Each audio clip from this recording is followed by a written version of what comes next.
আসসালামু আলাইকুম ওয়া রাহমাতুল্লাহ।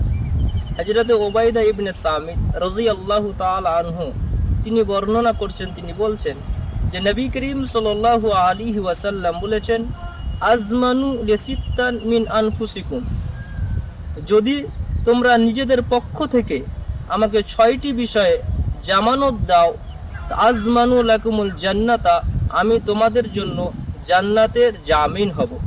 অর্থাৎ নবী করিম সাল্লাল্লাহু আলাইহি ওয়াসাল্লাম বলছেন, তোমরা যদি 6টি বিষয়ে যদি আমাকে জামানত দিতে পারো, তাহলে আমি তোমাদের জন্য কিয়ামতের দিন জান্নাতের সুপারিশ করব। করিম সাল্লাল্লাহু আলাইহি সাল্লাম প্রথম নম্বরে বলছেন, উসদুকু ইদা হাদ্দাসতুম, যখন তোমরা কারোর সঙ্গে কথা বলবে সত্য কথা বলবে। দ্বিতীয় নম্বরে নবী করিম সাল্লাল্লাহু আলাইহি ওয়াসাল্লাম বললেন, ওয়াউফু ইদা ওয়াআদতুম, যখন তোমরা কারোর সাথে ওয়াদা করবে সে ওয়াদাকে পরিপূর্ণ করবে।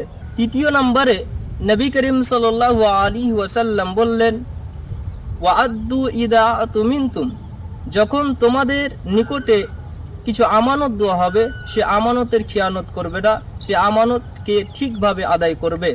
চতুর্থ নম্বর নবী করিম সাল্লাল্লাহু আলাইহি সাল্লাম বললেন, ওয়াহফাজু ফুরুজাকুম, এবং তোমাদের লজ্জা স্থানের হেফাজত করবে। 5 নম্বরে নবী করিম সাল্লাল্লাহু আলাইহি ওয়াসাল্লাম বললেন, ওয়াগুজ্জু আবসারাকুম, তোমাদের চোখের দৃষ্টিকে অবনত রাখবে। 6ম নম্বরে নবী করিম সাল্লাল্লাহু আলাইহি ওয়াসাল্লাম বললেন, ওয়াকুফু আইদিয়াকুম, এবং তোমাদের হাতকে অন্যায় কাজ থেকে বিরত রাখবে। নবী করিম সাল্লাল্লাহু আলাইহি সাল্লাম বললেন, এই 6টি বিষয়ে কেউ যখন আমাকে জামানত দিবে, তখন আমি তার কিয়ামতের দিন আমি তার জান্নাতের জামিন হব।